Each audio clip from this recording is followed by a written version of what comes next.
Hey everyone, it's Kotek. How you doing?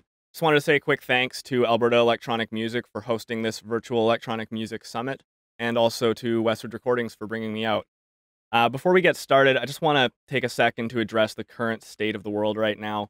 There's been a lot going on, and I haven't been really active on social media speaking up or saying any things about it because I genuinely don't feel comfortable as a white male really expressing that many opinions.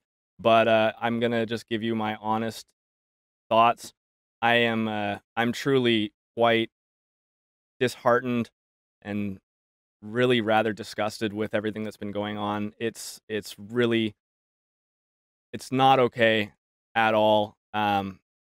Racism is not something to be taken lightly. And I mean, I have a lot of friends who are minorities and people that I love and care for, and to know that they experience these sort of things on a daily basis or whatever it might be, even if it's a small amount, it really sickens me to think that there are still people in this world who think this way and can be, you know, as cruel as they might be. So I just want to say that I stand completely with the Black Lives Matter movement, and please, if anything else, just educate yourself and do whatever you can to help. There's plenty of resources all around that you can read, get information, donate to, or otherwise just at least participate in any way you can to help the world, really. We really need to change things, and I think it's time for that. So just wanted to take a second to say that before we continue. All right.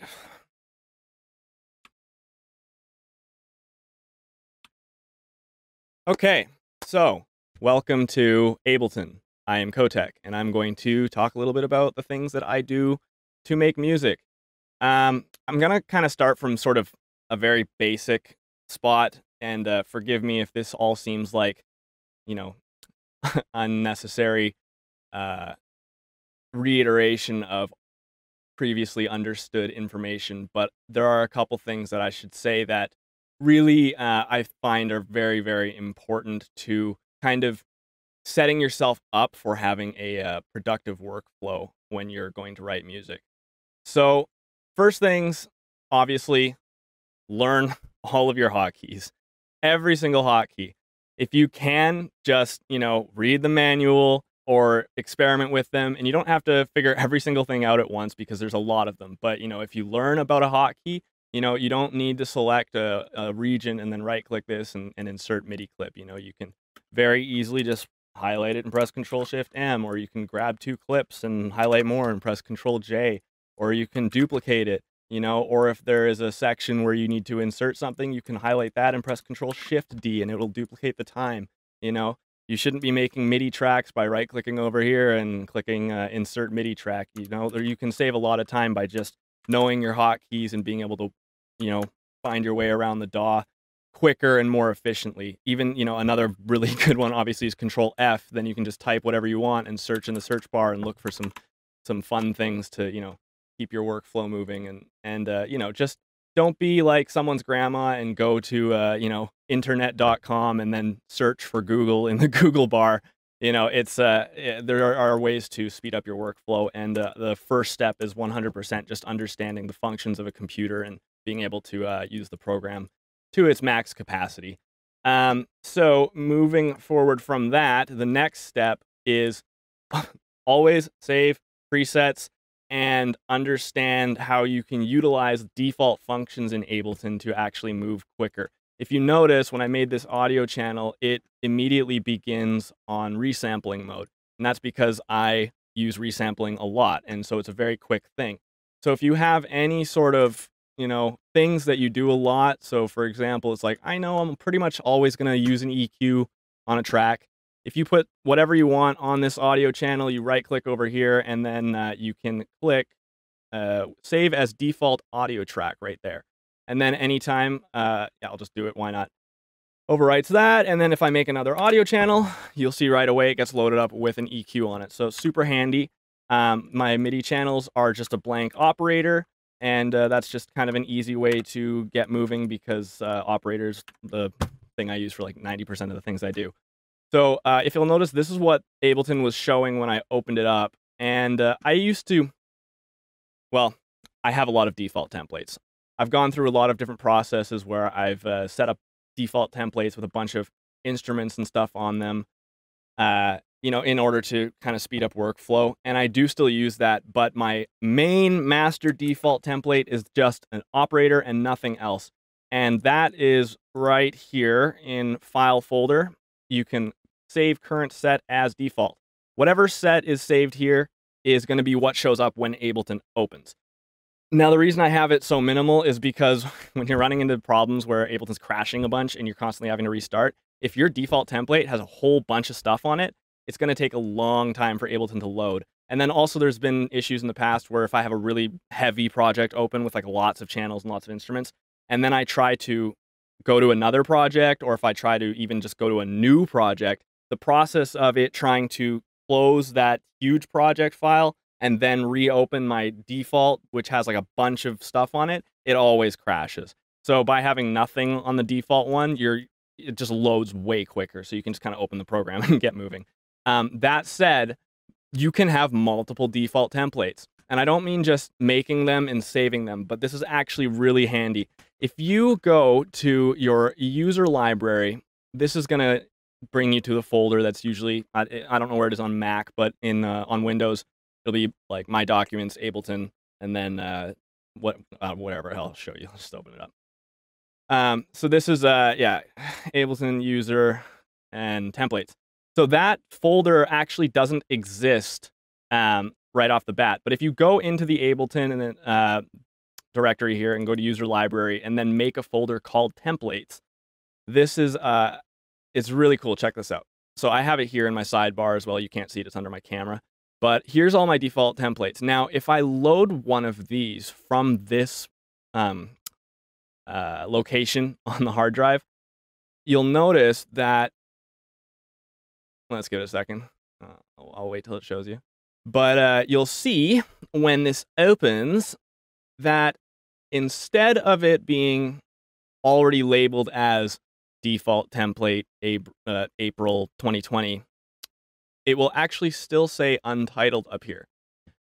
And that is very helpful because I can't count the amount of times that I've gone and made a default template and saved it somewhere on my computer, and then I go to open it and it says, you know, Kotek's new special template that's going to make songwriting way easier. And then I start working on a song, and then, you know, out of force of habit, I just press Control S, you know, and now I have written over that template file, the default that I need in order to load up the template, with a whole song with a bunch of crap on it, and essentially just destroyed the template, and then I had to rebuild it and all this stuff. So it made it really annoying. But this is handy because now I have, you know, a DJ template if I want to just do like mixes or whatever. You know, there's the nothing template, which is what you saw in the beginning, and then, you know, some other iterations. And this is one I was trying to rebuild when I saw that video about someone breaking down Skrillex's project file and stuff, you know. Anyway, so this here, what you're seeing is if I get to a point where I know that a project is going to become a song, you know, whether it be a remix or something that eventually evolved to the point where it's time to orchestrate it and move forward and try to actually turn it into a song, I'll bring it into this template. So I start with a couple of things that I need. I've used to start with a lot of stuff. I would bring in like a bunch of different instruments that I already, you know, figured I was going to use. But if you load too many things on here, not only do you run into problems with it just being immediately kind of a slower functioning project file, but you sort of end up kind of limiting yourself. But let me just explain what I have. So I have a bunch of kicks.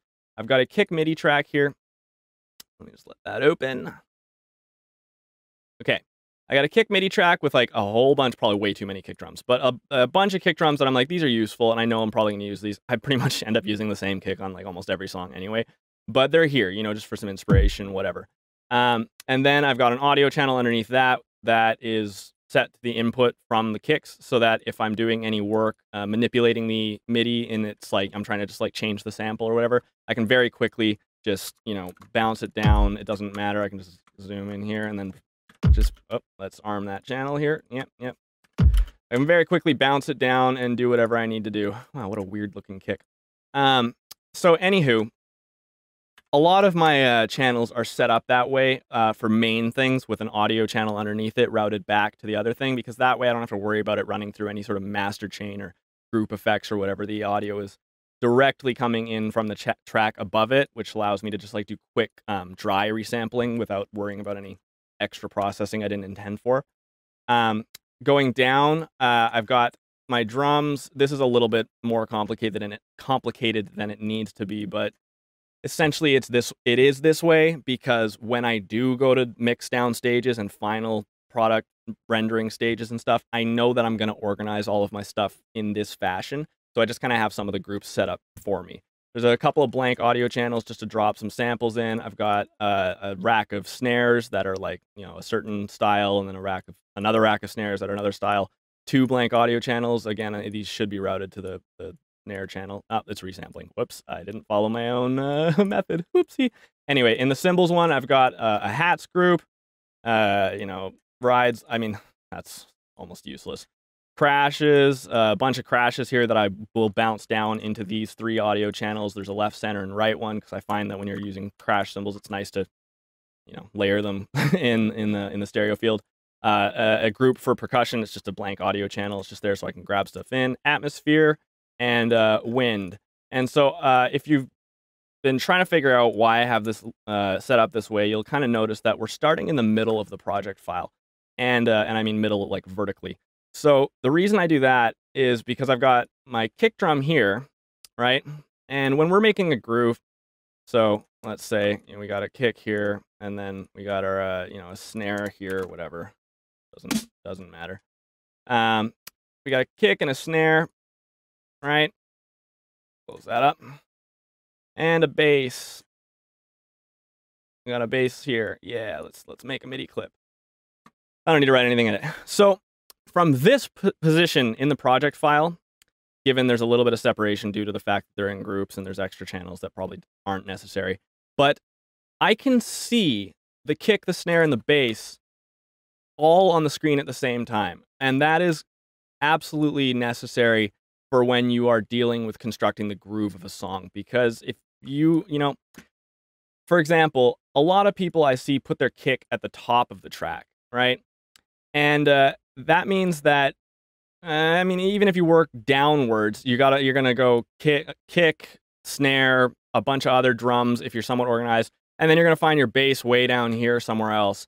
And it's gonna be a lot of scrolling involved, and like getting the, you know, the stuff lined up with your kick, and, you know, if you're dealing with like an audio sample or something like that, and you're trying to do like manual side chains and whatever, you know, you want to be able to zoom in and see exactly where your bass and your kick are hitting so you can deal with those respectively, because these two things are, you know, they're basically married to each other, right?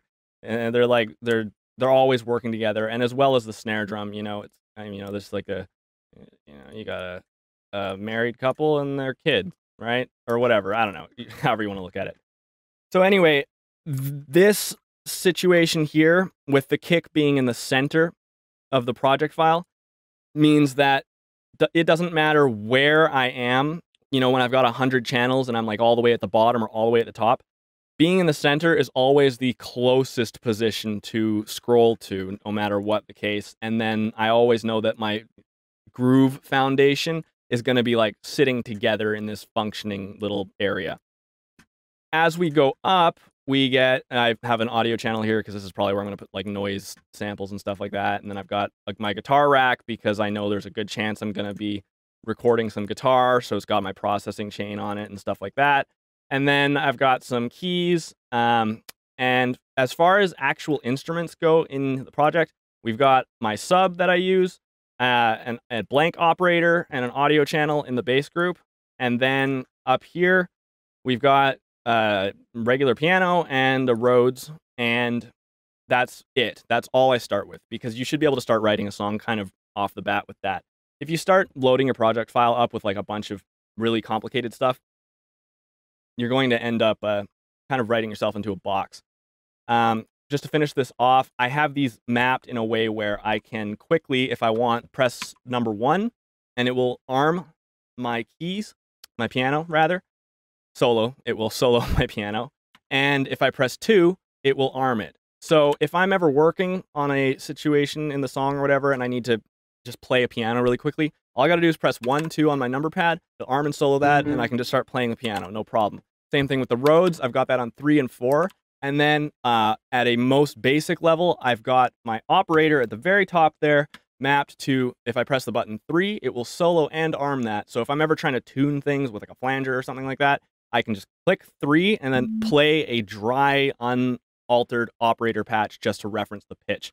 I got a serum in here and an audio channel as well, just to kind of, give me something to play with if I feel like going that direction to work with things. But a couple things are just key mapped just for quick functionality. The other one is I have my delete key on my number pad, the little dot there, mapped to resample, or not resample, sorry, to record. So if I press that, I can just quickly record whatever I'm doing, and then that just makes resampling a lot faster. And so, yeah, that's kind of just a basic breakdown of the project file.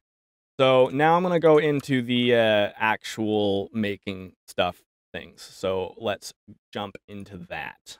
All right, so the reason why I want to talk about specifically Ableton stuff is because I find that a lot of the Ableton audio effects and instruments are very underrated and kind of overlooked. I find a lot of people ask me the same question, what is your favorite plugin? What plugins do you like to use? And there's honestly way too many plugins out there for me to even try them all. But if you understand how these Ableton plugins work, it will actually give you a lot of good insight into knowing what kind of plugins you might want to look for in the future.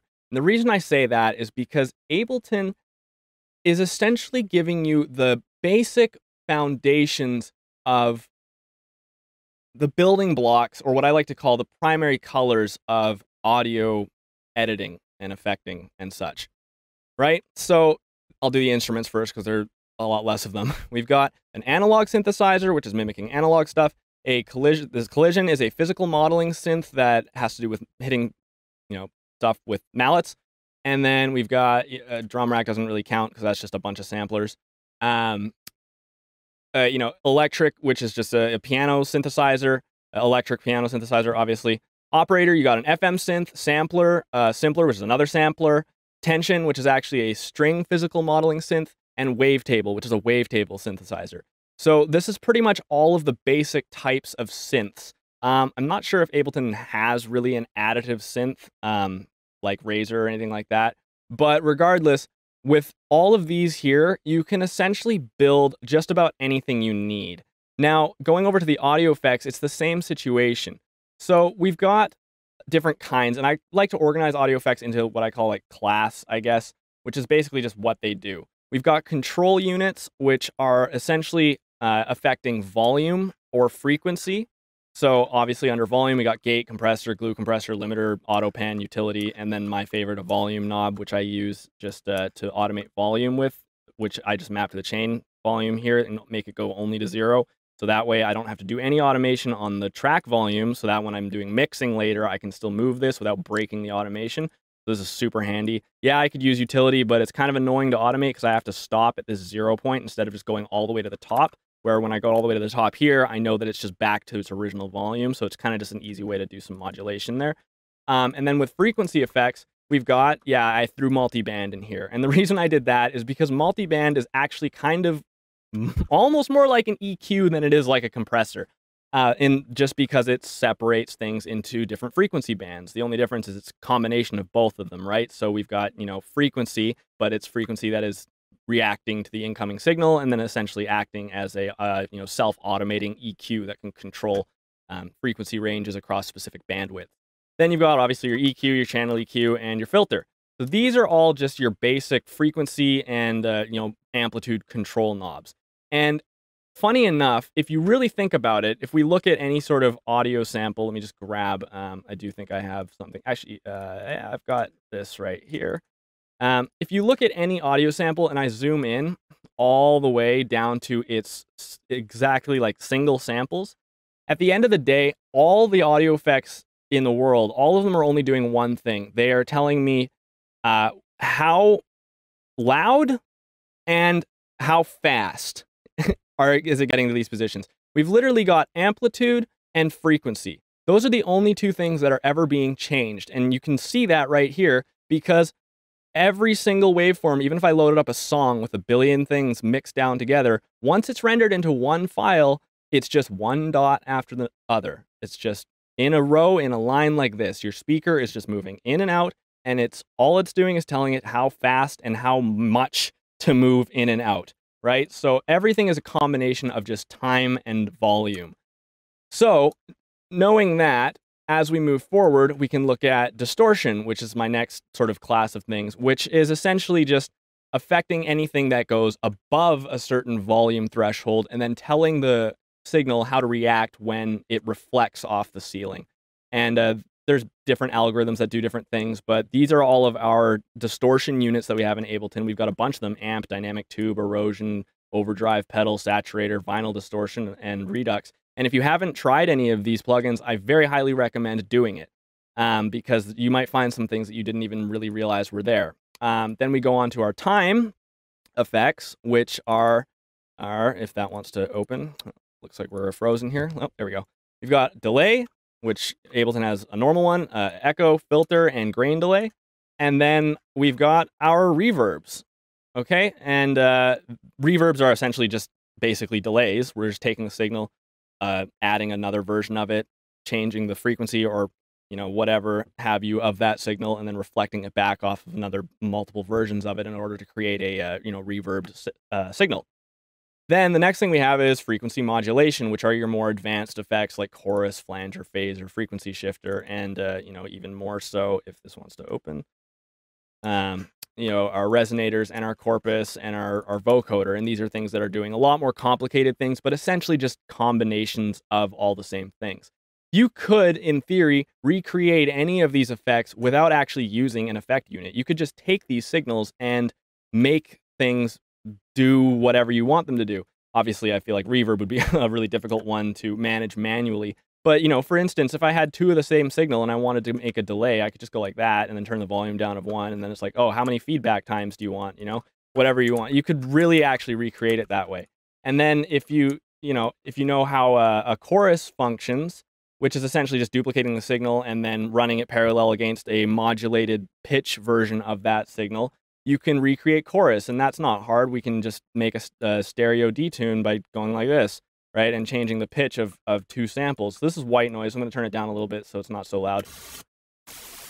I just created a what's that called? A phase sync. Almost, that's what it sounds like. Just by detuning them. But if I actually grab a spectrum here and show you something really cool. If I were to take, these are both identical signals. If I take these and leave them unwarped, like that, and we watch this spectrum here, obviously it sounds a little whack right there at the beginning. Let me just make sure these are duplicated. There, that's duplicated. Okay. So let's, actually, I'm going to grab an EQ because it does a better job at showing this. See how this is flat? If I take this signal and I delay it, I'm going to use the driver delay here because it's very exact. If I delay it just a little bit from the original signal, look at what happens. We instantly get comb filtering. Oh, I went too far. You see all these little peaks and troughs? Whoops. Right? As opposed to the original, which is just duplicated white noise. The second I add any sort of delay, we get comb filtering, right? And so that is really all these frequency modulation effects are doing, is just adding delays at different increments, and all of them are just kind of staggered, you know, to certain depths, right? So a flanger is really just a delay plugin, but just at very, very, very fast speeds, right? So anywho, moving forward, when it comes to understanding how these effects work, you can read all about it in the manual if you want, but I find there is actually a really good method for testing how these plugins work. And I kind of look at it like, you know, give a man a fish, you know, he's hungry, or he's fed, you know what I mean? Teach a man to fish is better than giving a man a fish. There's another layer to that whole process, which is that you can teach a man to fish, or you can teach a man to teach men to fish. And then, you know, maybe he'll build an empire of men that fish for him. And, you know, you're like a CEO of a fishery, I guess. Relating that back to audio, I can teach you how any one of these plugins work, But if you understand how to figure it out on your own, it's going to go a lot farther because you can do it with all of them, which I don't have time to go through with you right now. So I find the best way to test plugins is by using simple sounds. If you throw really complicated sounds through any sort of like plugin or audio effect device, it's going to be difficult to really understand what difference it's making on the sound. So there are 4 different ways that I recommend doing. So if I just come up here and pick, you know, let's grab a, why not? Let's grab a frequency shifter. We'll test that, and then I'll also test one of the distortion things. Let's do vinyl distortion. Why not? I'm trying to pick some lesser thought about ones. Okay. So the first thing that I do is I'm going to test it on a sine wave, and let's grab that those monitoring tools here to see what's going on here. Now, by testing things on a sine wave, you can see what's going on in the signal a lot better than if you were trying to test this on an extremely complicated, harmonically rich, and already modulated sound. So let's take a look at what happens when I move, you know, things around in the frequency shifter. Interesting, right? It's not just shifting the frequency, it's actually doing some linear math added to the frequency situation, which is, it gives you some really interesting harmonic results because harmony actually doesn't function in a linear process. I'm pretty sure it's logarithmic. I never took whatever calculus, I guess it is, to know everything about logarithms, but I know that it's functioning based off of, you know, doubles of the previous thing, as in like, you know, A440, an octave higher is 880, and I'm talking about hertz. But when we do linear math, we're adding this amount of frequency shift to either side of that signal. So now I'm adding 60 hertz to whatever my initial tone was right there, which is sitting at 110. So if I add 60 hertz to that, yeah, this should be right there, 170, 60, 100, yeah, 100, should be 170. Yeah, well, it's around there. You get the idea. And then it also goes down the other direction, right? So yeah, it gives you some interesting results, and you can mess around with these things and really see what's going on. And I urge you to just like play with everything and see what happens. You know, mess with these knobs and see what happens, because if you can make a sound that's that interesting with just a sine wave,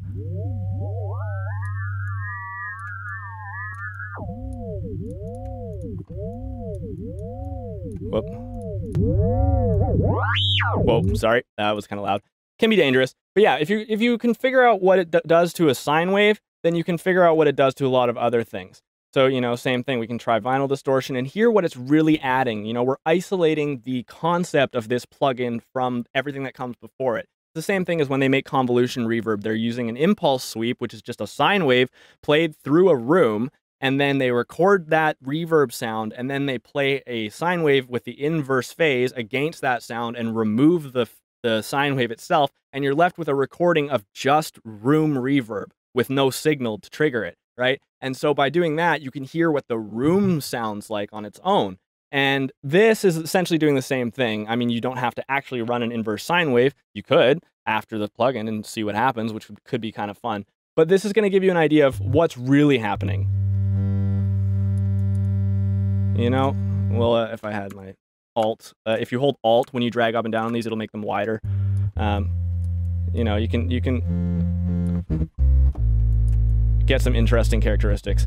Now, the next thing is sine waves are sometimes hard to deal with when we're, you know, dealing with some audio effects because you won't really hear much. So the second thing I'll try it on is a saw wave, because that's got a lot of harmonic information on it. So now I can really hear what it's doing.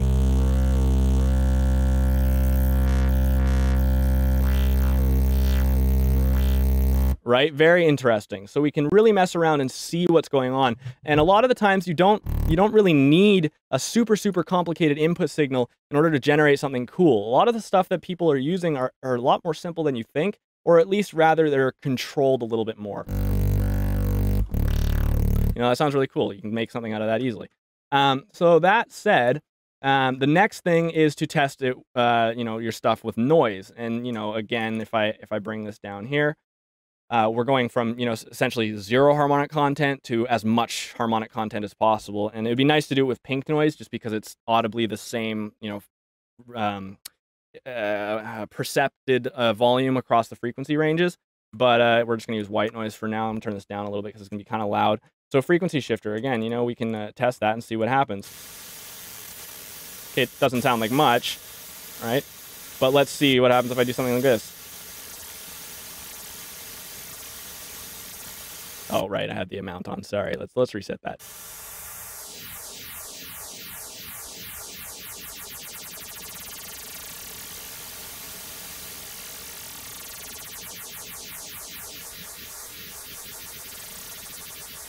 Right? So if I test it on noise, I can hear what it's really doing to, a full, very full harmonically contained sound source. Be careful. Obviously, I don't want to run noise through an amp. It's going to be a little loud. But, you'll get the idea, and you'll know when to test things on. The other thing is drums. So it's like, what happens if I grab, I'm just doing some random stuff. Okay, what if I grab a flanger and put it on a drum? That was the wrong channel. There we go. What if I put flanger on drums? Okay, if I play this groove, here's, cool. Okay.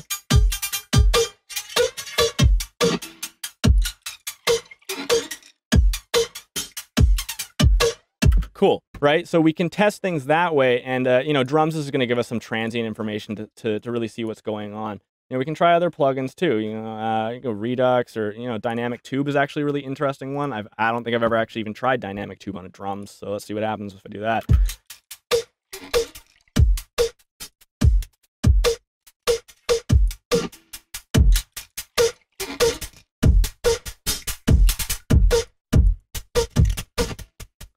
Right?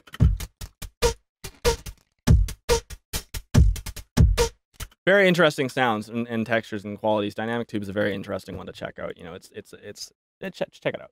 So yeah, noise, sine, saw, drums, go nuts. Test things one at a time. Isolate what they're doing. It's just like troubleshooting a computer, right? If something breaks, if your screen doesn't turn on one day, okay, do you just throw the whole computer out? No, you have to do things one step at a time. Okay, let's try and change the HDMI cable. Maybe it's the cable. If that doesn't work, okay, let's, try it on a different screen. And if that doesn't work, then maybe it's something in the computer, right? So you're going to work backwards and isolate variables one at a time so we're not looking at a whole bunch of constantly changing parts and trying to figure out what is doing what, right? And once you understand what things do and what each plugin kind of, what effect each plugin really has on any sort of sound source, then you can make a lot better of an educated decision on how you want to stack them in your processing chain, as opposed to just kind of doing it randomly. I do encourage trying to do things randomly, but you can do things randomly, but with like an educated guess as towards what the end result is going to be, right? It's you can make better predictions and, again, speed up your workflow. So another reason why I kind of preach this is if you can figure out exactly what each one of these plugins does, every single knob on every type of input signal, then you will be a lot better prepared to understand what plugins you're going to want in the future.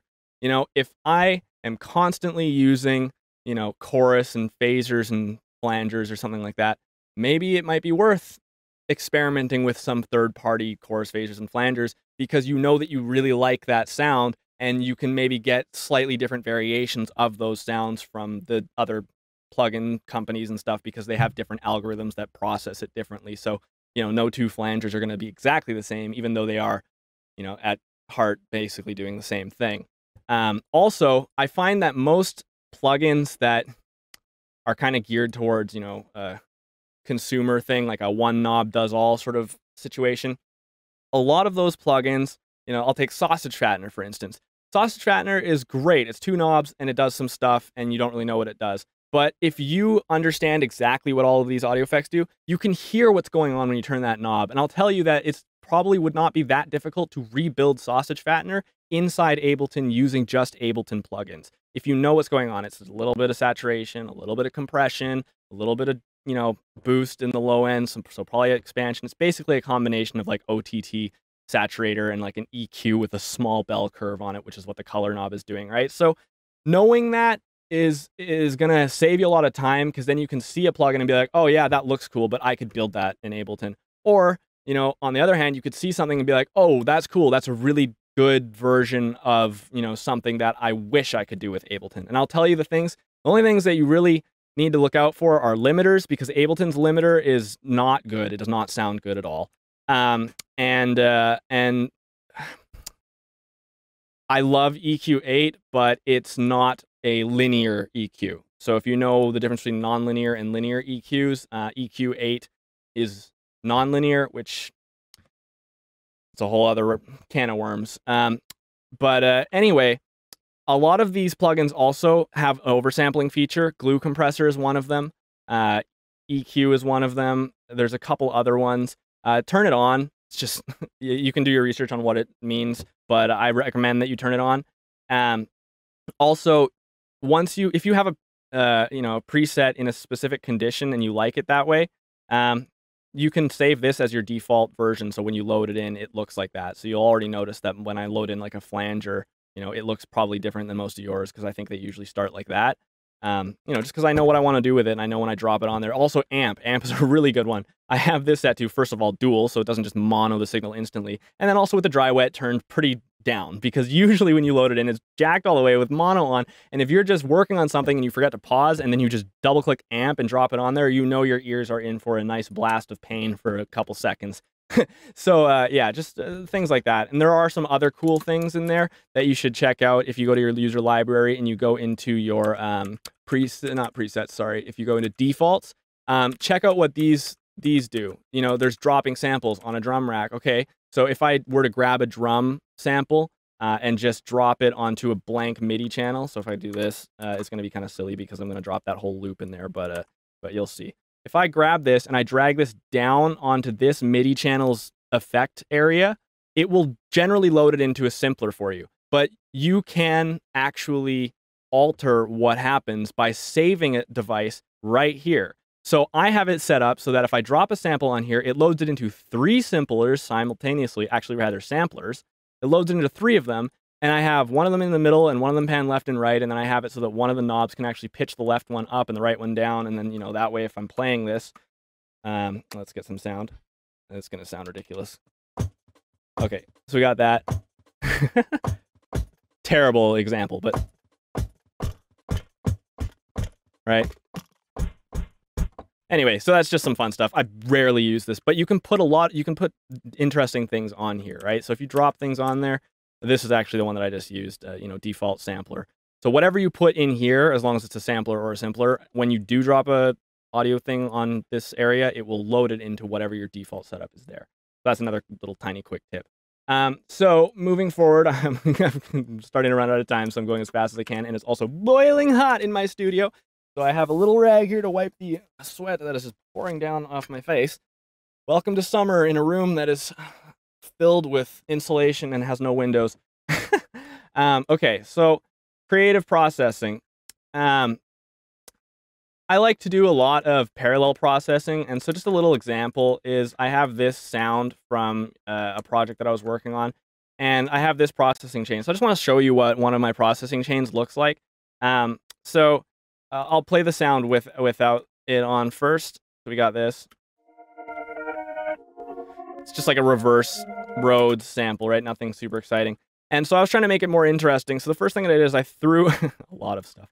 I threw an audio effect rack on here, and I gave it a dry wet knob so that this, you know, on this one, it doesn't run into this processing chain here, which is a sort of a distortion chain that I have. And this has got a bunch of effects on it as well. You know, if I load that up, here's like a bunch of processing that I made for you know, a Rhodes sound. So if I turn off all of this stuff real quick, try and turn off some of it. I got a lot. Let's highlight a bunch of things. Oh boy. There is too many things. Yeah, I don't know how much of this I can highlight. Yeah, there we go. I can turn that off and that off. And then that will take me down to here. Okay, and then I can turn all that off. Okay, yeah, that'll give you a general idea. Okay, so yeah, as I turn this one on, we go from this to this. Right, and there's some modulation on here. And I believe this is only half dry wet, so I'll just move this up for time being.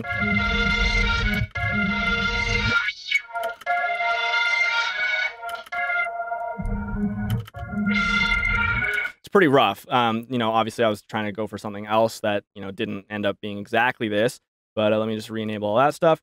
So this runs through like a distortion chain essentially, and then I have some filters routed here that do some stuff. And then I turn on some auto pan to give it a little bit of modulation for the volume and kind of put it rhythmically in time. A little bit of OTT. I got, then I have, this is the part where it gets really interesting. I have 3 LFOs that are routed to this channel here, which is split into 3 parallel chains, and these LFOs are set to prime numbers so that I get the most random combinations of all 3 of these volumes. And as it runs, it goes into a chain that I was going to do like a high, mid, and low split, but I ended up just kind of going random. So I've got a high band, which is doing this, and it essentially just turns it all into noise. Literally, that's just still coming from the same signal. And then the mid band is going through a bunch of reverb and auto pan. So you can hear it fading in and out. And then the low band is going through some more distortion, but it's monoed, and then there's a flanger and a chorus and some other things. So all together, we get this sort of crazy thing.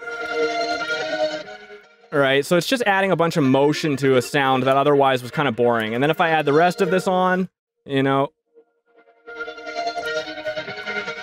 at the end of it, we've got a bunch of crazy stuff that's you know, really good for resampling. And if it gets too complicated at a certain point, it's really easy for me to just bounce it down. All I got to do is make another audio channel and then just press record and then press the delete key, and it'll just bounce it right down, and I can play with this sample more without worrying about all the audio effects. Coming back to this, you'll notice that, what was I going to say here? Oh yeah, at the very end of this, there's this EQ. So this is kind of an important thing to realize, is that this process is, I picked this deliberately because it's one of the most ridiculous things I've made. Just, you know, this is way overkill. But I just want you to see that, like, you can go a lot deeper than you think if you want to. And what you end up with is a chain that I can save, and then if I want to, I can run other things through it now. So what happens if I, again, test the plugin, because I just built a plugin, if I run a sine wave through it? What does that sound like? Well, it sounds like this. I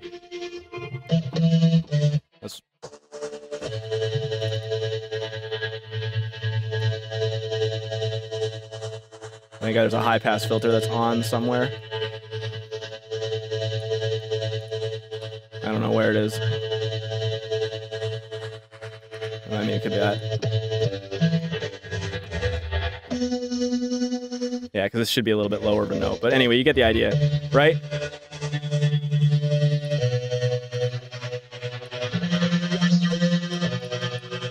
Yeah, we can play with it, right? We can have some fun. It does some cool stuff. There's my bass. Kinda. But whatever, you know, that's the thing, is now if I run different things through this, if I, you know, I can grab a square wave or a saw wave, and kind of sounds almost the same because there's so much going on. Right? That sounds sweet. So if I want, I can just turn this on and then just record it.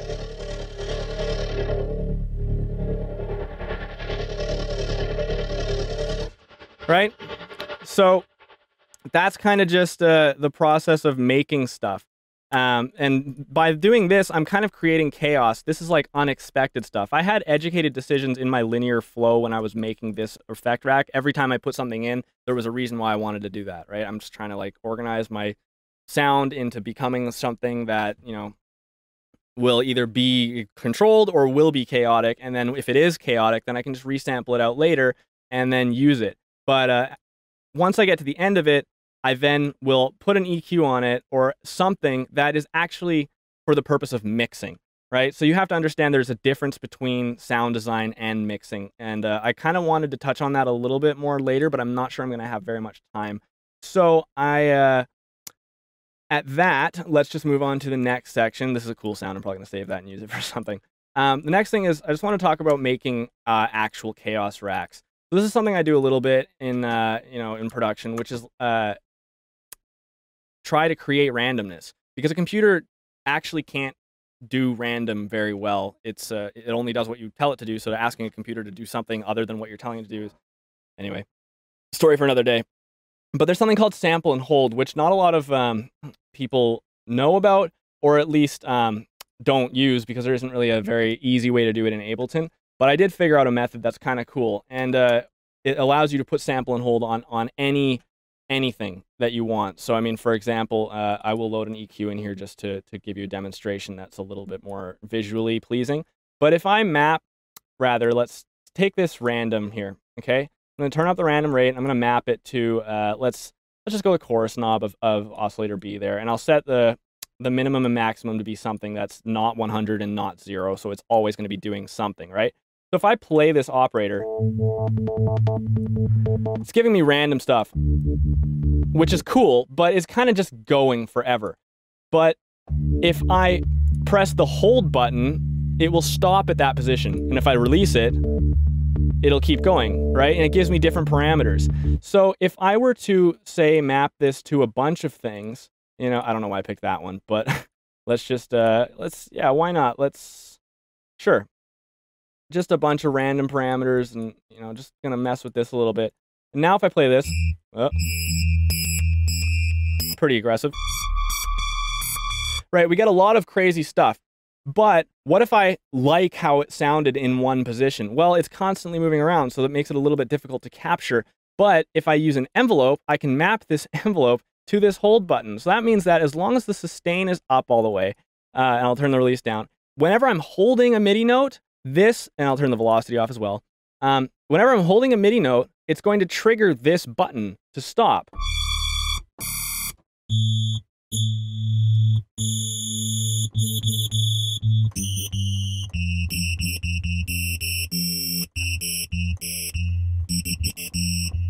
Right, so this is giving me randomness. I said I was also going to map this to the EQ to show you something else that's cool, but, you know, so if I map that to whatever here, and then I'll go, this is going to be ridiculous.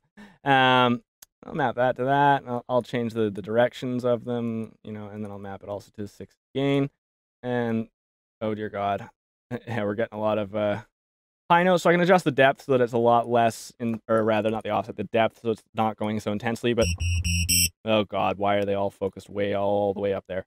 Let's put those frequency ranges a little bit lower. Yeah, there. I kind of wanted them to move together like that. Right, we're getting some crap sounds right now, but you get the idea. You can create randomness by just using the sample and hold thing, and then every time you press the note, it will stop and hold that position. So you can just kind of generate random sounds that way, and then you can resample them and use them later. And I was going to actually demonstrate that on this instrument as well. I'll do that really quickly. Why not?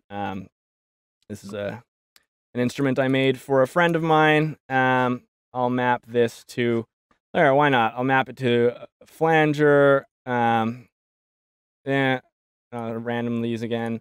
Map it to pitch randomly. Map it to a distortion amount. And I'll map it to that. I don't even know what half of this does anymore. I kind of just made like one instrument that does a million things. And I'll just turn up some random stuff. You know, obviously it'd be really nice if you have a bunch of these LFOs, because you don't want them to all be synchronized with each other. This is kind of annoying because you're only going to get a certain specific amount, right? But if you have multiple versions of random things that are running at different rates, then these knobs won't be synchronized with each other. And so you can get a lot more different variations and combinations of things, right? But just for example, and I'll set this up again for the sample and hold thing. I'll just set it to the hold knob there. And then turn the velocity off, set the release down. And then so every time I press a note, it will stop that.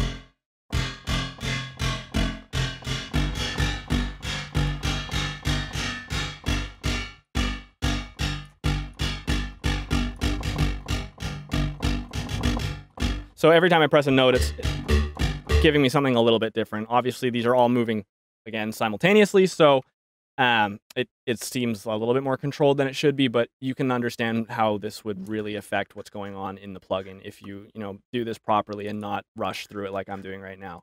Next thing I want to talk about is this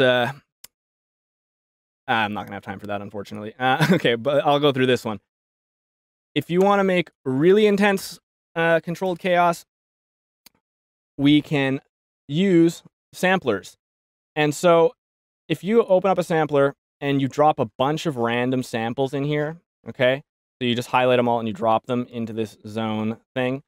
By the way, if you right click in here, there's a bunch of really cool features where you can actually normalize the volumes of them all. So even if the samples are at different volumes, if you press that, it will actually go through and render them all to be playing at 0. Right, so if I highlight all these and then normalize volumes, you'll actually see it's going to go through it and check to make sure that the loudest part of each sample is at its maximum, so that it's going to give them a little bit of consistency throughout the board, which is kind of handy. And then if I go to velocity and I highlight these all, right click over here and go distribute ranges equally, that means for every different velocity that the keystroke is, it's going to trigger a different sample to play. So and you're like, oh no, but isn't it going to make them loud and quiet? Well, for this kind of purpose, we don't really need to worry about velocity controlling the volume. We'll deal with the volume later. So you can come in here to your filter global modulation section and then just turn the velocity to volume, amplitude relationship all the way down. And then we go back here, and if I use, and I've got it set up in a couple different ways here, if I use an arpeggiator and a velocity MIDI effect to randomize entirely the velocity, that means that every time I play a note, I've got a random one here as well. Every time I play a note, it will randomly trigger what to do, and it will duplicate it essentially. So check this out.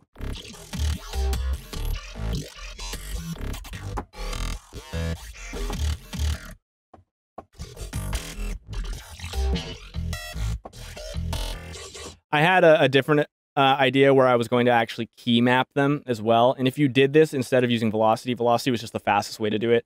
If you do this with a key map and you distribute ranges equally there and then set the scale to 0, it will play them all the same note and it won't care what key you press it in. But if you do that, then you have the option to use this random note picker. And if you select it before the arpeggiator, that means that when you press the note one time and hold it, it's going to pick a random sample. But then, here, I'll just, I might be able to set this up real quick here. Let me just highlight this all, and I'm just going to grab it and straighten that out.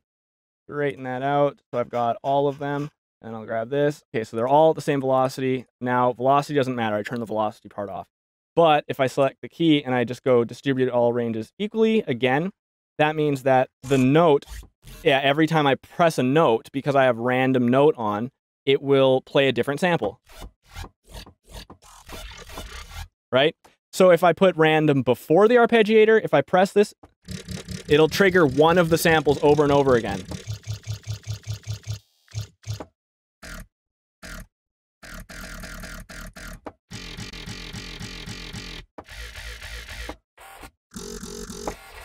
Right? And now if I put the random after the arpeggiator, it will do everything. Right?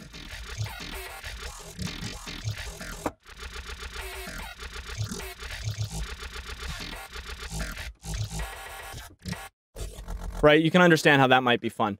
So just playing around with that can give you more creative freedom to do other things. The next thing that I wanted to, oh my God, I hate it when that stupid thing is open. It opens the zone position, and when the zone position is open and you try to click on something, it automatically moves things around for you. Anyway, so another layer beyond that, if we have time for me to demonstrate this really quickly, I actually went and found a MIDI gate device here that receives MIDI from another channel and then allows the incoming MIDI from a clip on this channel to open and start playing. So I'll show you why that's valuable. First, I'm going to turn it off. Now, what I have here is if I arm this drum channel and I set this drop maker thing to input from the drum channel, then that means if I arm this or set this to in, I can actually trigger the bass to go along with the kick and the snare.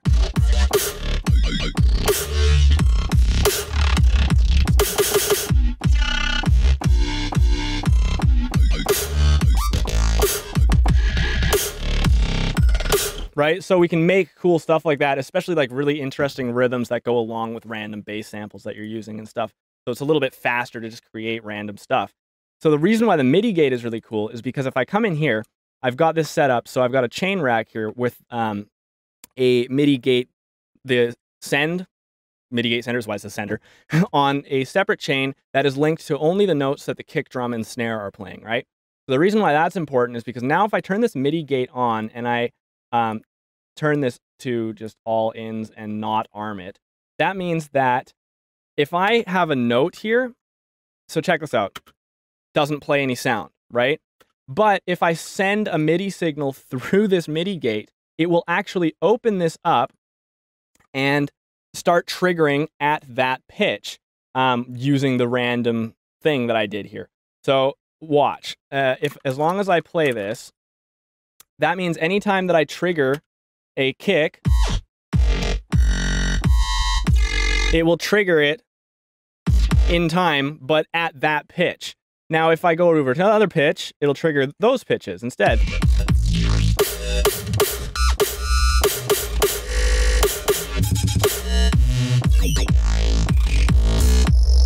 So now I can use this to make even more slightly controlled chaos versions. And the reason why I have it mapped only to the kick and snare is because then I can also play some hats, which I have some. So I can, yeah. Can't really hear them that well though, so I'm gonna turn it down a little bit and then maybe turn these hats up a little bit. Let's go back in there. Yeah, that'll take a little while to turn them all up, and I'm literally running out of time, so we're just gonna have to deal with it. So yeah.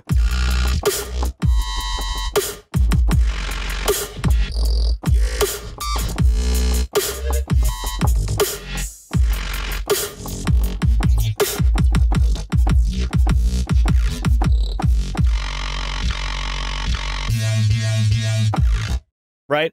So we can have a little bit of fun, right? And we can control chaos, and we can do some exciting things. And essentially we're making this so that we can just bounce it out. You know what I mean? We're making this so that we can generate some reactive stuff and then take those samples and then use them in a song that is a little bit more focused and directive. I don't expect this to actually write a song for you, but I do expect it to give you some inspiration, because if you can't figure out something to do after I did that, then, well, I would hope that you can figure out something to do, because I'll tell you that is definitely a very easy way to drop the bass. So let's wrap this up here real quick. The last thing I wanted to talk about was just yeah, be aware of the difference between sound design and mixing. There are very, very different. There's a very big difference between sound design and mixing, and that is that sound design is a lot like cooking, and mixing is a lot like baking. Cooking is a little bit more art, you know, and baking is a lot more science. So that said, there are a couple of very minor rules with cooking, like don't serve raw chicken. But as far as everything else goes, you can kind of flavor things however the hell you want, and you might be able to create something cool. With sound design, same thing. Do whatever you want. Be aware that there are some things that probably are just not going to work out very well. But once you understand those rules, you can pretty much do whatever you want, and don't be afraid to break them or do things that people have told you, don't do this. Like, try stuff. If it sounds good, then it'll probably be fine. On the other side of things with mixing, a little bit more like baking. There is a science to it. You're welcome to experiment with it, but there are things that, you know, have been tested and tried and experienced over and over again by experienced, well-trained mixing engineers that, you know, we can tell you that if you follow certain processes, it will optimally lead you into the right direction, you know, without you having to go through the trial and error on your own. But again, maybe even a little bit more lenient than baking.